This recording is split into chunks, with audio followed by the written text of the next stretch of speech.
अगर आपको हमारी वीडियोस पसंद आए तो बराह करम हमारे चैनल को लाइक करें, शेयर करें और सब्सक्राइब करना न भूलें ताकि हम आपके लिए और भी अच्छी वीडियोस लाते रहें। प्यारे दोस्तों, आज हम आपको एक ऐसा वाक्य सुनाने वाले हैं जिसे सुनकर आप हैरान हो जाओगे। ये वाक्य है नेक हाफिजे कुरान लड़की का जो लोगों के कपड़े सिलकर अपना गुजारा करती थी। आखिर मरने के बाद वह क्यों अजाब का शिकार हुई और उसकी कब्र का हाल जानकर हर कोई दंग रह गया, क्योंकि वह बड़ी नेक लड़की थी। लोगों की गुजारिश पर जब उसकी मां ने उस लड़की की हकीकत बताई तो यह जानकर सबके रोंगटे खड़े हो गए। आज की कहानी बड़ी ही सबक अमूज और खासकर उन औरतों और मर्दों के लिए है जो सिलाई कढ़ाई जैसा काम करते हैं, क्योंकि अनजाने में वह ऐसा गुनाह कर जाते हैं जिसकी वजह से उन्हें बहुत सख्त अजाब का सामना करना पड़ सकता है। यह वाक्या है फातिमा नाम की लड़की का जो अपनी मां के साथ शहर के दूर दराज इलाके में रहती थी। उसके बाप का इंतकाल हो चुका था। फातिमा की मां ने फातिमा को कुरान पाक हिफज कराया, स्कूल की तालीम भी दिलवाई और सिलाई भी सिखाई थी ताकि वह लोगों के कपड़े वगैरह सिलाई करके और कुछ नहीं तो घर के खर्चे ही चला सके, यानी कि उन मां बेटी की 2 वक्त की रोटी चल सके। फातिमा बहुत ही मेहनती लड़की थी। उसके कुछ उसूल थे जिससे वह कभी पीछे नहीं हटती थी। एक दिन फातिमा के पास 2 औरत आती हैं और बार बार कपड़े सिलाई के लिए फातिमा को इशारे किए जा रही थी, लेकिन फातिमा ने 2 टोक लफ्जों में उन्हें जवाब दे दिया कि वो उनके कपड़े नहीं सी सकती। वो औरतें फिर फातिमा की मिन्नतें करने लगी। फातिमा देखो, इनकार ना करो, तुम सबके कपड़े सिलाई करती हो और बहुत अच्छे करती हो, हमारे कपड़े भी सिल दो। बहुत महंगे कपड़े खरीदे हैं, हमने किसी ऐसे वैसे दर्जी को देकर हम अपने कपड़े खराब नहीं करवाना चाहते। तुम तो जानती हो तमाम गली मोहल्लों की औरतें तुमसे ही कपड़े सिलवाती हैं। तुम कम दाम में बहुत अच्छी सिलाई करके देती हो और कपड़े पहनने में भी बहुत अच्छे लगते हैं। फातिमा बोली, लेकिन जैसा डिजाइन आप लोग बोल रही हो इस तरह के कपड़े मैं नहीं सिलती। उन कपड़ों में पूरे बाजू नजर आएंगे, शलवार का डिजाइन भी ऐसा होगा कि पिंडलियों से ऊपर पांव दिखेंगे। तौबा तौबा, मैं ऐसे कपड़े कैसे सिल सकती हूं? फातिमा ने यह बोलकर साफ साफ इनकार कर दिया। वो औरतें कहने लगी, हम तुम्हें कुछ ज्यादा पैसे दे देंगे, हमें तुम्हारे हाथ की सिलाई बहुत पसंद है, तुम बहुत नफासत से काम करती हो। फातिमा खड़ी हुई और कहने लगी, नहीं बाजी, मैं सिलाई नहीं करूंगी। और फिर वह अपने बावर्ची खाने की तरफ चली गई। फातिमा की अम्मा ने शर्मिंदगी से उन दोनों औरतों से मजर्रत की, कहने लगी, मेरी बेटी थोड़ी पर्देदार है, वह इसलिए इस तरह के कपड़े नहीं सीती। उन दोनों औरतों के जाने के बाद फातिमा की मां ने फातिमा से कहा, बेटी, तुम क्यों आई हुई रोजी को धक्का देती हो? आखिर तुम कपड़े सिलाई क्यों नहीं करना चाहती हो? कुछ 4 पैसे आ जाते। फातिमा बोली, अम्मा, मैं ऐसे ही बेहयाई के कपड़े किसी को सिलकर नहीं दे सकती। इतना कहकर फातिमा अपना दुपट्टा सेट करते हुए वजू करने चली गई और उसकी अम्मा भी खामोश हो गई। वह जब भी फातिमा से कोई बात करती तो वह इसी तरह के जवाब देती थी। उन्हें अपनी बेटी से बहुत मोहब्बत थी। उसकी मां भी लोगों के घरों का काम करके आती थी और बेटी घर पर मेहनत करती थी। ऐसा करते करते फातिमा ने अपने पूरे दहेज का सामान बना लिया। फिर फातिमा की मां ने अच्छा लड़का देखकर फातिमा की शादी कर दी। लड़का गरीब जरूर था, लेकिन फातिमा की बहुत इज्जत किया करता था। फातिमा की मां ने शादी तय करते वक्त यह कहा था कि मेरा तो कोई सहारा नहीं मेरी बेटी के अलावा, इसलिए मैं अपनी बेटी और दामाद को अपने घर पर ही रखूंगी। वह लोग भी मान गए। इस तरह फातिमा शादी के बाद अपनी ही मां के घर दोबारा से रहने लगी। उसका शौहर जितने भी पैसे कमाता, लेकिन घर का गुजारा फिर भी मुश्किल था। फातिमा को कपड़े सिलाई करने ही पड़ते थे। वक्त ऐसे ही गुजरता गया। फातिमा प्रेग्नेंट हो गई। अब फातिमा से कपड़े सिलाई करना मुश्किल हो रहे थे। इधर फातिमा को यह खुशखबरी मिली और उधर से शौहर ने घर आकर बताया उसे नौकरी से निकाल दिया गया है। फातिमा यह बात सुनकर रोने तड़पने लगी कि अब मेरा क्या होगा? मैं इस हाल में भी कपड़े सिलाई करूंगी, क्या मुझे सुकून नहीं मिल सकता? हालांकि फातिमा का शौहर फातिमा का बहुत ख्याल रखता था। जब वह कपड़े सिलाई करने बैठती तो फातिमा को वहीं बैठे चाय भी बना देता, कभी खाना बना देता और बाहर नौकरी भी करता था। अब अक्सर फातिमा की अपने शौहर से काम के सिलसिले में बहस हो जाती। शौहर से वह बदतमीजी करने लगती बदजुबानी करने लगती। जब शौहर खाना खाने बैठता तो आगे से यह कह देती, काम के न काज के दुश्मन, अनाज के वह बेचारा 2 निवाले खाता, और उठकर बाहर चला जाता। हालांकि वह भी रोज काम ढूंढने जाता था और यह तो अल्लाह की मर्जी थी कि उसको काम मिल ही नहीं रहा था। ऐसा करते करते आखिर वो दिन आ गया कि फातिमा के घर बेटी पैदा हुई। फातिमा का शौहर और फातिमा की मां बच्ची को देखकर बहुत खुश हुए। फातिमा का शौहर तो बच्ची की खुशी में घर घर में मिठाइयां बांट रहा था। इधर फातिमा के शौहर को बच्ची की खुशखबरी मिली और उधर फातिमा के शौहर का काम भी लग गया। जहां फातिमा के शौहर को काम मिला, वह ठेकेदार बड़ा ही सख्त मिजाज था। मजदूरों के साथ बदतमीजी से पेश आता। लोग बस मजबूरी के तहत उसके पास काम करते थे और अक्सर वो मजदूरों को गंदी गालियां भी दे दिया करता था। इधर फातिमा के घर का गुजारा मुश्किल से हो रहा था। जब बेटी थोड़ी सी बड़ी हुई तो फातिमा ने फिर से अपनी सिलाई स्टार्ट कर दी ताकि उसकी बेटी का खर्च भी पूरा हो सके। जो भी औरतें कपड़े सिलवा कर ले जाती, उनके कपड़ों में से जो कपड़ा बच जाता वो औरतें उसी को दे देती।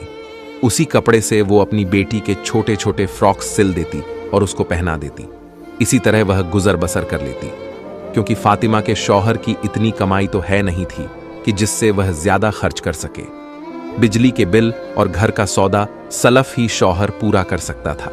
फिर एक दिन खुदा की करनी ऐसी हुई कि उन लोगों के घर में जलजला सा आ गया। हुआ कुछ यूं, फातिमा का पांव अचानक सीढ़ियों से फिसला और पहली सीढ़ी से गिरती हुई आखिरी सीढ़ी तक आ गई। उसके सर से खून बह रहा था। फातिमा की मां रोने चिल्लाने लगी। पूरा मोहल्ला उनके घर में इकट्ठा हो गया। जल्दी से फातिमा के शौहर को शाम को ही उसने अपनी बीवी को जिस कब्र में दफन किया था वह उसके करीब पहुंच गया। फिर उसने पैरों की तरफ से खुदाई शुरू कर दी। उसका मकसद अपनी चाबियां हासिल करना। अभी उसने थोड़ा हिस्सा ही खोदा तो गोरख वहां पहुंच गया और गुस्से से कहने लगा, यह तुम क्या कर रहे हो? क्या तुम कोई कफन चोर हो? फातिमा के शौहर ने घबराकर टॉर्च अपने चेहरे की तरफ किया तो गोरख कहने लगा, तुम तो वही हो ना जिसकी बीवी का शाम में इंतकाल हुआ था। फातिमा का शौहर घबराकर कहने लगा, हां, मैं शाम को अपनी बीवी को यहां दफनाने आया था, लेकिन बीवी को दफनाते हुए कीमती चाबियां मेरी जेब से कब्र में गिर गई हैं और वह चाबियां मेरे लिए बहुत जरूरी हैं। आपकी बड़ी मेहरबानी होगी अगर आप मेरी मदद कर दे तो। ये सुनते कि वह आदमी जो गोरख था फातिमा के शौहर की मदद करने लगा। दोनों ने मिलकर बहुत जल्दी अच्छी खासी कब्र खोद ली। गोरख के साथ मिलने से फातिमा के शौहर का डर भी खत्म हो चुका था और चाबी मिलने की उम्मीद भी जाग उठी थी। कुछ ही देर बाद कब्र पूरी तरह खुल चुकी थी। जब फातिमा के शौहर ने कब्र के अंदर का मंजर देखा तो फातिमा के शौहर के होश उड़ गए। गोरख ने दोबारा से जल्दी जल्दी कब्र में मट्टी डालना शुरू कर दी। उसके पसीने छूट रहे थे। वो कहने लगा, तुम्हारी बीवी कैसी औरत थी जो इसकी कब्र में ऐसा अजाब हो रहा है? फातिमा के शौहर को तो खुद भी यकीन नहीं आ रहा था। जो कुछ उसने देखा है वह सच में क्या उसकी बीवी के साथ ही हो रहा था? फातिमा तो बहुत अच्छी और नेक थी। उसकी नेकी का तो हर कोई तारीफ करता था। उसने तो कभी कोई ऐसा गुनाह नहीं किया था जिसकी वजह से उसका यह हाल हुआ। वह परेशानी से तड़पने लगा। मेरी बीवी ने ऐसे कौन से गुनाह किया जो उसे इतनी बड़ी सजा मिल रही है? गोरख ने कहा, तुम चाबियां का कोई और इंतजाम कर लो। कब्र में चाबियां ढूंढना बहुत मुश्किल है और तुमने खुद ही देखा ना कि इसका यह अजाब खत्म नहीं हो रहा और वह किस हाल में है। इसकी तरफ से तौबा इस्तगफार करो और अगर कोई गुनाह ऐसा है जो इसने अपनी जिंदगी में किया है तो इसके बारे में पता लगाओ ताकि उसकी मगफिरत हो सके। फुरकान रोते रोते अपने घर वापस पहुंचा। फातिमा की मां ने उसे देखा तो कहने लगी, तुम इतनी रात तक कहां थे? मैं कब से तुम्हारे लिए परेशान हो रही थी। फुरकान फातिमा की मां के कदमों में बैठ गया।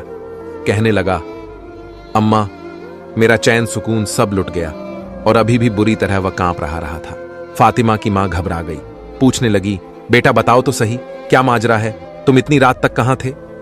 फुरकान ने बताया, वह चाबियां की तलाश में कब्रिस्तान गया था, लेकिन वहां जाकर तो जो मंजर मैंने देखा उसके बाद शायद मैं सारी जिंदगी सुकून की सांस ना ले सकूं। फातिमा की मां भी डर गई और कहने लगी, पहेलियां ना बुझाओ, फुरकान बताओ तो सही, क्या हुआ? फिर फुरकान ने रोते हुए बताया कि जब फातिमा की कब्र खोदी गई ताकि चाबियां को तलाश किया जाए तो कब्र का मंजर देखकर मेरे होश उड़ गए। अम्मा, फातिमा जैसी नेक औरत को इतना सख्त अजाब हो रहा था, मैं आपको बता नहीं सकता। फातिमा के होठों पर आग जल रही थी और वह बुरी तरह चीखें मार रही थी। मैंने आग बुझाने की कोशिश की तो मुझे उसके स्याह होंठ नजर आए जो बहुत बड़े हो चुके थे, जैसे लटक गए हों, जबकि बाकी का जिस्म सलामत था। थोड़ी देर के लिए आग बुझी और फिर दोबारा भड़क उठी। पहले तो मैं समझ नहीं सका, यह खुदा की तरफ से अजाब है, लेकिन गोरख ने मुझे बताया कि यह अजाब इलाही है और सिर्फ इसके होठों को जला रहा है। फुरकान रोते हुए कहने लगा, अम्मा समझ नहीं आता, इसके होठों पर आग क्यों लगी थी? वह तो इन होठों से हर वक्त अल्लाह का जिक्र किया करती थी। उसने कभी किसी की इन होठों से बुराई नहीं की थी। वो अच्छी औरत थी। फातिमा की माँ और उसका शौहर ऐसे ही सारी रात रोते रहे और अल्लाह ताला से फातिमा की मगफिरत के लिए दुआएं मांगते रहे। फजर की अजान हुई तो फातिमा की माँ कहने लगी, मस्जिद के इमाम साहब को खामोशी से सारी बातें बताओ और पता करो क्या मामला है। मेरी बेटी के साथ ऐसा क्यों हो रहा है? क्या उससे कोई गलती हुई है? इमाम साहब बहुत ही नेक और पहुंचे हुए इंसान हैं, यकीनन वो हमारी जरूर मदद करेंगे। फुरकान को भी यह बात मुनासिब लगी। इस मसले का अगर कोई हल बता सकता था तो वह इमाम साहब ही थे। फुरकान नमाज के लिए गया तो नमाज के बाद उसने मस्जिद के इमाम साहब को रोक लिया और तन्हाई में उन्हें रोते हुए सारी बात बता दी। यह सुनकर वह कहने लगे, मैं फातिमा की मां से मिलना चाहता हूं। फुरकान इमाम साहब को अपने घर ले आया और फातिमा की मां से उसकी मुलाकात करवा दी। इमाम साहब पूछने लगे, अम्मा बताओ, फातिमा कहीं किसी की चुगली तो नहीं करती थी या कोई ऐसा गुनाह जो उसके मुंह से होता हो? फातिमा की मां कहने लगी, नहीं, मेरी बच्ची सिर्फ सिलाई का काम करती थी। उसे इतनी फुर्सत कहां कि वह आस पड़ोस में जाए या अपनी सहेलियों को अपने पास बुलाए। फिर यह सुनकर इमाम साहब ने एक ऐसा सवाल किया जिससे फातिमा की मां चौंक उठी। इमाम साहब ने कहा, क्या फातिमा किसी की अमानत को अपने पास रखती थी, यानी कोई बचा हुआ कपड़ा, कोई जोड़े पर लगने वाली लस वगैरह? फातिमा की मां कहने लगी, फातिमा तो बचे हुए कपड़े और धागा वगैरह सब कुछ वापस लुटा देती थी और जो कपड़ा उसे चाहिए होता था वह पूछ कर लिया करती थी। इमाम साहब कहने लगे, सोच लो कि ऐसी गलती हो सकती है जिसकी वजह से उसके मुंह पर अजाब हो रहा है, लेकिन फिर भी उसने जाने अनजाने में कोई ऐसा गुनाह तो जरूर किया है। उसके बाद इमाम साहब कहने लगे, माँ जी फिर भी बेटी की कोई ऐसी बात सोचकर बताओ जो वह किया करती थी और उस आदत का ताल्लुक फातिमा के होठों से हो। फातिमा की मां बहुत सोचकर कहने लगी, और उसकी उस आदत से मुझे बड़ी चीड़ थी। वो कैंची की बजाय अपने मुंह से धागा तोड़ती थी और फिर धागे का जो रेशा होता था वह उसके मुंह में या होठों पर रह जाता था, लेकिन वह बार बार कैंची नहीं उठाती थी। मुंह से धागा खींचकर तोड़ दिया करती थी और फिर उसी धागे को मुंह से चबाकर थूक देती थी। बहुत बार मैंने उसे समझाया कि इस तरह की आदत सही नहीं है, लेकिन वह अपनी आदत में पक्की हो चुकी थी। यह सुनते ही इमाम साहब कहने लगे, तो फिर हो सकता है यह अजाब उसी धागे के जर्रे की वजह से हो, क्योंकि जब फातिमा की मौत हुई थी तो इससे पहले वह कपड़े सिलाई करती हुई उठकर सीढ़ियों की तरफ गई थी।